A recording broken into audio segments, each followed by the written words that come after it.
ただいまより林外務大臣の定例会見を始めます。大臣。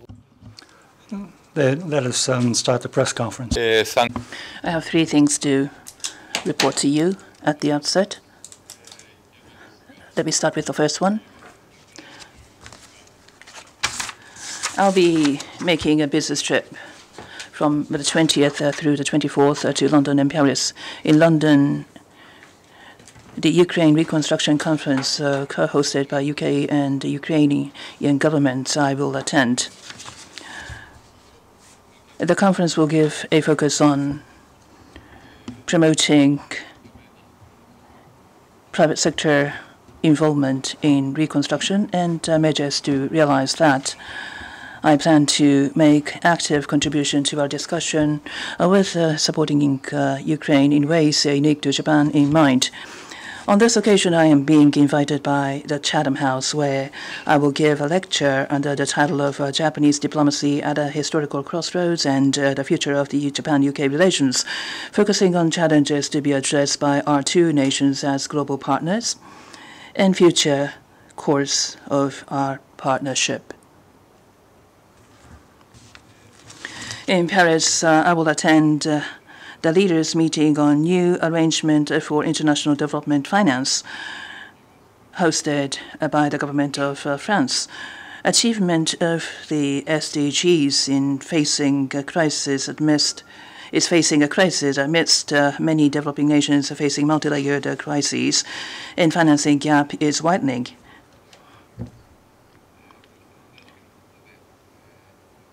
As the G7 presidency, Japan will lead the discussion during the meeting towards achieving SDGs on an international community-wide basis. The second initial statement.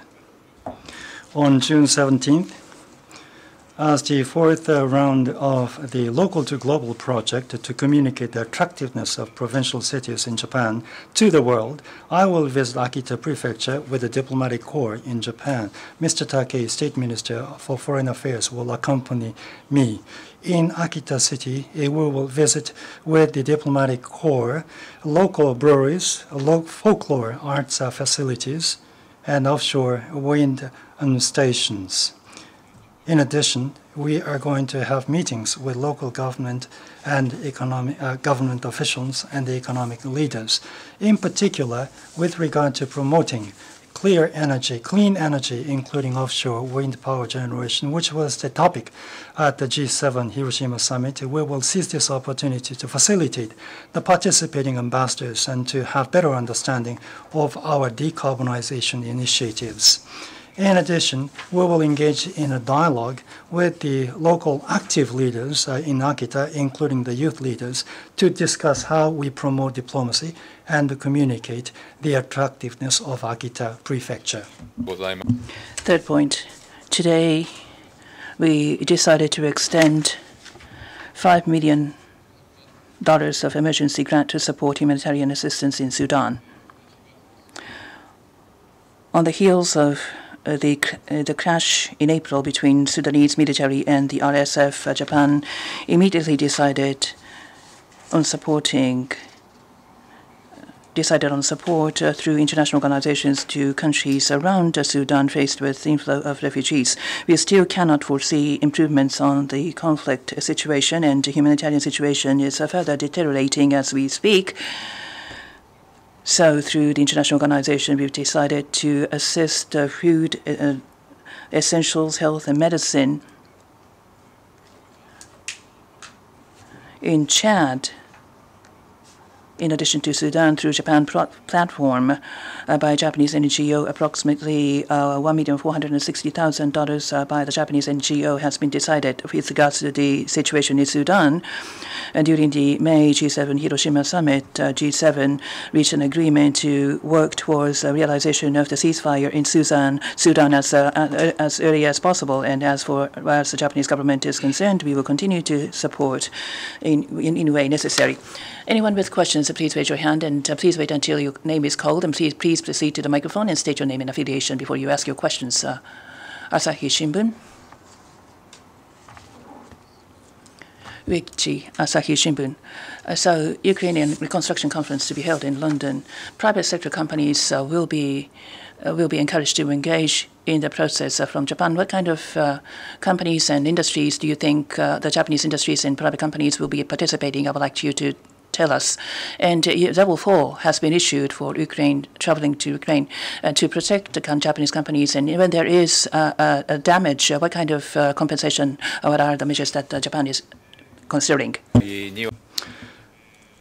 I do understand there will be Japanese companies to be represented in this conference, but Japan is not the host country. The host is supposed to be the UK and Ukraine.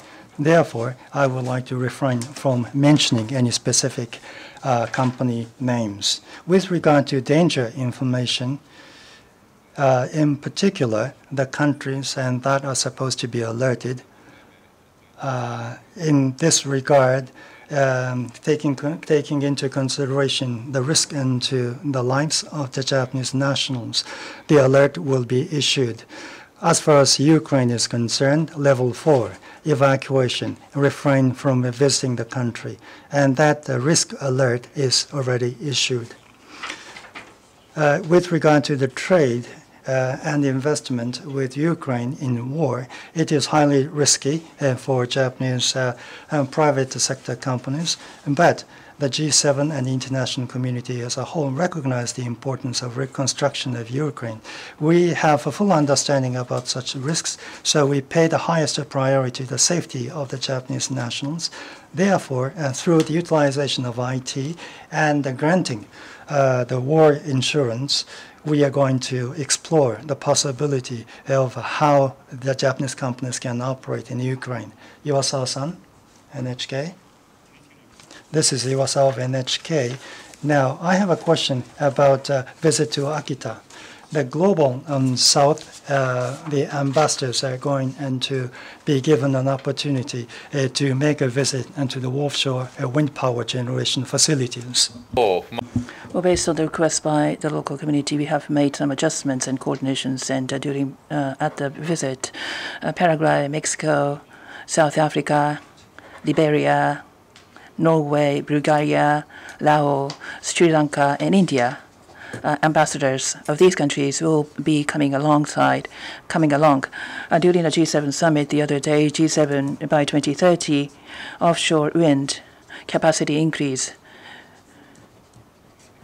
to expand the introduction of renewable energy globally and reduction of cost. G7 has reaffirmed that we are to make a contribution for low and middle income countries. In mind, we are to work with global partners and deepen support that was also enshrined in the Independent Clean Energy Economic Action Plan was issued. So with regards to the visit to the offshore wind power facility during my visit, based on the achievement by the G7 Hiroshima Summit, a concrete measure taken by Japan, I would like to showcase the initiatives by Japan to these the ambassadors of these countries, so that they will be able to learn lessons for us to promote similar facilities around the world. And this is an imminent challenge for us, the climate change, and I hope that the visit will be conducive in for us taking further measures to address the challenge. Next question, please. Mr. E of Dong Ilbo. Thank you. I'm Dong Ilbo E. Alps treated water. DG Grossi is coming to Japan. What is the schedule for his planned visit? And Korean mission did visit the site for the release of the upstreated water. What about the communications? What is the state? What will be the coordination for your communicating that? As has been pointed out by you, we have the knowledge of the news. Now, with the IAEA Director General Grossi, we had a video meeting in April, and from my side, I express my thanks for the review conducted by IAEA with regard to the treated water. And we also expressed, I also expressed that we will continue with a sincere and transparent attitude. But when it comes to the possible visit by the Secretary, the Director General, it has not been fixed yet. With regard to the visit by the delegation of ROK, and through the meetings at the bureau chief level, we provided courteously information based on the scientific grounds, and based on the summit meeting between the two countries. There was a study visit by the Korean delegation in May in order to make visit into the facilities relating to the treated water. I hope that the Korean side will have better understanding of the situation. As far as the government is concerned, through accepting such delegations, we would like to continue with the highly transparent explanation in a sincere manner based on the scientific ground. I hope that we are going to have a better understanding on the part of the Korean side. This is Katsurada, Kyodo News. Now, I have a question about the press the suppression in Hong Kong. That there was a Hong Kong, there was a person which was detained after visiting in Japan. And there seems to be a very oppressive attitude toward the freedom of expression. How's your take on the Japanese government? Yes, I'm aware of the report.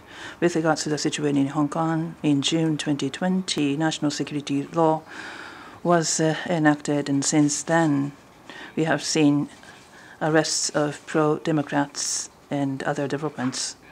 In March of 2021, there were changes to the Hong Kong Basic Law, which relates to the election system in Hong Kong. These have undermined confidence in one state, two systems. And the situation with grave concern has continued. As far as Japan is concerned, we will continue to work closely with the international community